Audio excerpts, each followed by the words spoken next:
Hi ನನ್ನ ಪ್ರೀತಿಯ ವಿದ್ಯಾರ್ಥಿಗಳೇ ನಮಸ್ಕಾರ. ಇವತ್ತಿನ ಕ್ಲಾಸ್ ಯಾವ್ದಪ್ಪ ಅಂದ್ರೆ ಮೂಲಭೂತ ಹಕ್ಕುಗಳ ಮೂರನೇ ಹಕ್ಕು ಯಾವ್ದಪ್ಪ ಅಂದ್ರೆ ಶೋಷಣೆ ವಿರುದ್ಧ ಹಕ್ಕು. ಶೋಷಣೆ ವಿರುದ್ಧ ಹಕ್ಕು ತುಂಬಾ ಇಂಪಾರ್ಟೆಂಟ್ ವಿದ್ಯಾರ್ಥಿಗಳೇ. ಸಾಕಷ್ಟು ಎಕ್ಸಾಮ್ ಅಲ್ಲಿ ಕ್ವಶನ್ ಆಗಿದೆ. ದಯವಿಟ್ಟು ಈ ವಿಡಿಯೋ ಚೆನ್ನಾಗಿ ನೋಡಿ ವಿದ್ಯಾರ್ಥಿಗಳೇ.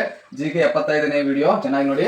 ಅದೇ ರೀತಿ ಮೂಲಭೂತ ಹಕ್ಕುಗಳು ತುಂಬಾ ಇಂಪಾರ್ಟೆಂಟ್, ಯಾವುದೇ ಒಂದು ಎಕ್ಸಾಮ್ ಅಲ್ಲಿ ತುಂಬಾ ಇಂಪಾರ್ಟೆಂಟ್ ವಿದ್ಯಾರ್ಥಿಗಳು. ದಯವಿಟ್ಟು ಈ ವಿಡಿಯೋ ಚೆನ್ನಾಗಿ ನೋಡಿ. ಅದೇ ರೀತಿ ಶೋಷಣೆ ವಿರುದ್ಧ ಹಕ್ಕು ಎಲ್ಲಿಂದ ಎಲ್ಲಿವರೆಗಪ್ಪ ಅಂದ್ರೆ 23 ವಿಧಿನಿಂದ 24 ವಿಧಿಯವರೆಗೆ ಶೋಷಣೆ ವಿರುದ್ಧ ಹಕ್ಕು. ಅದೇ ರೀತಿ ವಿದ್ಯಾರ್ಥಿಗಳೇ, ಶೋಷಣೆ ವಿರುದ್ಧ ಹಕ್ಕು ತುಂಬಾ ಇಂಪಾರ್ಟೆಂಟ್ ವಿದ್ಯಾರ್ಥಿಗಳು. ಯಾಕಪ್ಪ ಅಂದ್ರೆ ಆಕ್ರಮಣ, ಮಾರಾಟ ಅಥವಾ ಬಲವಂತದ ದುಡಿಮೆ ಅಂದ್ರೆ ಗುಲಾಮಗಿರಿ ಪದ್ಧತಿ ಕೂಡ ಹಿಂದೆ ಇತ್ತು ವಿದ್ಯಾರ್ಥಿಗಳು. ಇಂದಿನ ಕಾಲದಲ್ಲಿ ಗುಲಾಮಗಿರಿ ಪದ್ಧತಿ ಕೂಡ ಇತ್ತು. ಅದೇ ರೀತಿ ಬಾಲ ಕಾರ್ಮಿಕ ಪದ್ಧತಿ ಇತ್ತು. ಅದೇ ರೀತಿ ಜೀತ ಪದ್ಧತಿ ಇತ್ತು. ಇವೆಲ್ಲ ಹೋಗಲಾಡಿಸಲು ಡಾಕ್ಟರ್ BR ಅಂಬೇಡ್ಕರ್ ಅವರು ಹಲವಾರು ಯೋಚನೆ ಮಾಡಿ ಈ ಒಂದು ಕಾನೂನನ್ನು, ಈ ಒಂದು ಸಂವಿಧಾನವನ್ನು ತಯಾರು ಮಾಡಿದ್ದಾರೆ.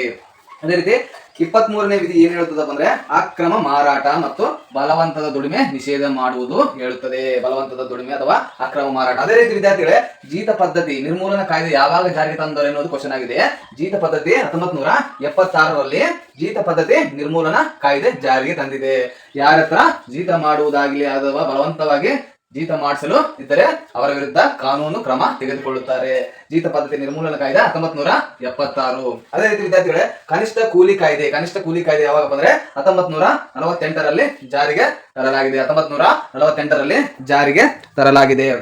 ಅದೇ ರೀತಿ ವಿದ್ಯಾರ್ಥಿಗಳೇ, ಈ ಒಂದು ಕನಿಷ್ಠ ಕೂಲಿ ಕಾಯ್ದೆ ಏನಪ್ಪಾ ಅಂದ್ರೆ ಒಂದು ಕೆಲಸಕ್ಕಿಷ್ಟೇ ಸೀಮಿತವಾಗಿ ಕೂಲಿಯನ್ನು ಕೊಡಬೇಕೆಂದು ಕನಿಷ್ಠ ಕೂಲಿ ಕಾಯ್ದೆಯನ್ನು ಜಾರಿಗೆ ತರಲಾಗಿದೆ. 1948 ಸ್ವಾತಂತ್ರ್ಯ ಬಂದ ಒಂದು ವರ್ಷದ ನಂತರ. ನಮ್ಗೆ ಸ್ವಾತಂತ್ರ್ಯ ಯಾವಾಗ ಬಂತಪ್ಪ ಅಂದ್ರೆ 1947 ಆಗಸ್ಟ್ 15 ಸ್ವಾತಂತ್ರ್ಯ ಸಿಕ್ಕಿದೆ. ಅದೇ ರೀತಿ ಸ್ವಾತಂತ್ರ್ಯ ಸಿಕ್ಕಿದ ಒಂದು ವರ್ಷ ನಂತರ ಕನಿಷ್ಠ ಕೂಲಿ ಕಾಯ್ದೆ ಜಾರಿಗೆ ಬಂದಿದೆ. ಅದೇ ರೀತಿ ವಿದ್ಯಾರ್ಥಿಗಳೇ, 24 ವಿಧಿ ಏನು ಹೇಳುತ್ತಪ್ಪ ಅಂದ್ರೆ ಅಪಾಯಕಾರಿ ಸ್ಥಳಗಳಲ್ಲಿ ಮಕ್ಕಳನ್ನು ನೇಮಿಸಿಕೊಳ್ಳುವಂತಿಲ್ಲ. ಅಪಾಯಕಾರಿ ಅಂದ್ರೆ ಗಣಿಗಾರಿಕೆಯಲ್ಲಿ ಅಥವಾ ಕಾರ್ಖಾನೆಯಲ್ಲಿ ಚಿಕ್ಕ ಮಕ್ಕಳನ್ನು ನೇಮಿಸಿಕೊಂಡರೆ ಅವರಿಗೆ ಶಿಕ್ಷೆ ಇರುತ್ತೆ ವಿದ್ಯಾರ್ಥಿಗಳೇ. ಕಾನೂನು ಪ್ರಕಾರ ಶಿಕ್ಷೆ ಮತ್ತು ದಂಡವನ್ನು ಕೂಡ ಹಾಕುತ್ತಾರೆ. 24 ವಿಧಿ ಅಪಾಯಕಾರಿ ಸ್ಥಳಗಳಲ್ಲಿ ಮಕ್ಕಳನ್ನು ನೇಮಿಸಿಕೊಳ್ಳುವಂತಿಲ್ಲ. ಅದೇ ರೀತಿ ವಿದ್ಯಾರ್ಥಿಗಳೇ, ಬಾಲ ಕಾರ್ಮಿಕ ಪದ್ಧತಿ ನಿಷೇಧ ಕಾಯ್ದೆ. ಈ ಒಂದು ಕಾಯ್ದೆ ಯಾವಾಗ ಜಾರಿಗೆ ಬಂದಪ್ಪ ಅಂದ್ರೆ 1986. ತುಂಬಾ ಸಲ ಎಕ್ಸಾಮ್ ಅಲ್ಲಿ ಕ್ವಶನ್ ಆಗಿದೆ ವಿದ್ಯಾರ್ಥಿಗಳು. ತುಂಬಾ ಸಲ PC ಮತ್ತು PSI ಅಲ್ಲಿ ಕ್ವಶನ್ ಆಗಿದೆ ವಿದ್ಯಾರ್ಥಿಗಳು. ಅದೇ ರೀತಿ FDA ಫಸ್ಟ್ ಡಿವಿಷನ್ ಅಸಿಸ್ಟೆಂಟ್ ಮತ್ತು SDA ಸೆಕೆಂಡ್ ಡಿವಿಷನ್ ಅಸಿಸ್ಟೆಂಟ್ ಕೂಡ ಕ್ವಶನ್ ಆಗಿದೆ ವಿದ್ಯಾರ್ಥಿಗಳೇ.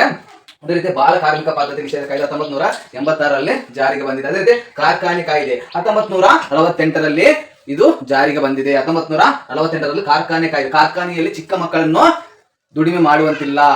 ಅದೇ ರೀತಿ ಬಲಾತ್ಕಾರದ ದುಡಿಮೆ ಮಾಡಿದರೆ ಅವರ ವಿರುದ್ಧ ಕಠಿಣ ಕ್ರಮ ಮತ್ತು ಅವರನ್ನು 5 ವರ್ಷ ಜೈಲಿಗೆ ಹಾಕುತ್ತಾರೆ. 5 ವರ್ಷ ಜೈಲಿಗೆ ಮತ್ತು 50,000 ದಂಡವನ್ನು ವಿಧಿಸುತ್ತಾರೆ. ಅದೇ ರೀತಿ ವಿದ್ಯಾರ್ಥಿಗಳೇ, ಗಣಿ ಕಾಯ್ದೆ ಯಾವಾಗ ಜಾರಿಗೆ ಬಂದದಪ್ಪ ಅಂದ್ರೆ 1952ರಲ್ಲಿ ಗಣಿ ಕಾಯ್ದೆ ಜಾರಿಗೆ ತರಲಾಗಿದೆ. ಇವೆಲ್ಲ ಪಾಯಿಂಟ್ಸ್ ತುಂಬಾ ಇಂಪಾರ್ಟೆಂಟ್ ನನ್ನ ಪ್ರೀತಿಯ ವಿದ್ಯಾರ್ಥಿಗಳೇ.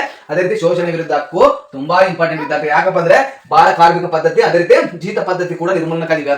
ಇವೆಲ್ಲ ಹಿಂದೆ ನಡೆದ ಎಕ್ಸಾಮ್ ಅಲ್ಲಿ ಕ್ವಶನ್ ಆಗಿವೆ ವಿದ್ಯಾರ್ಥಿಗಳೇ. PC ಇಂದ PSI, PC ಇಂದ DC ವರೆಗೆ ಕೂಡ ಕ್ವಶನ್ ಆಗಿದೆ. PC ಇಂದ ಪೊಲೀಸ್ ಕಾನ್ಸ್ಟೇಬಲ್ ಇಂದ ಡಿಸ್ಟ್ರಿಕ್ಟ್ ಕಲೆಕ್ಟರ್ ವರೆಗೆ ಕೂಡ ಕ್ವಶನ್ ಆಗಿದೆ ವಿದ್ಯಾರ್ಥಿಗಳು. ದಯವಿಟ್ಟು ಈ ವಿಡಿಯೋ ಚೆನ್ನಾಗಿ ನೋಡಿ ವಿದ್ಯಾರ್ಥಿಗಳೇ.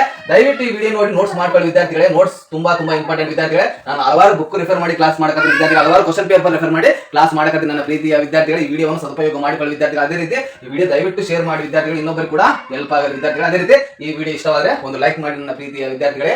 ಇಲ್ಲಿಗೆ ಈ ವಿಡಿಯೋ ಮುಕ್ತಾಯವಾಗುತ್ತದೆ.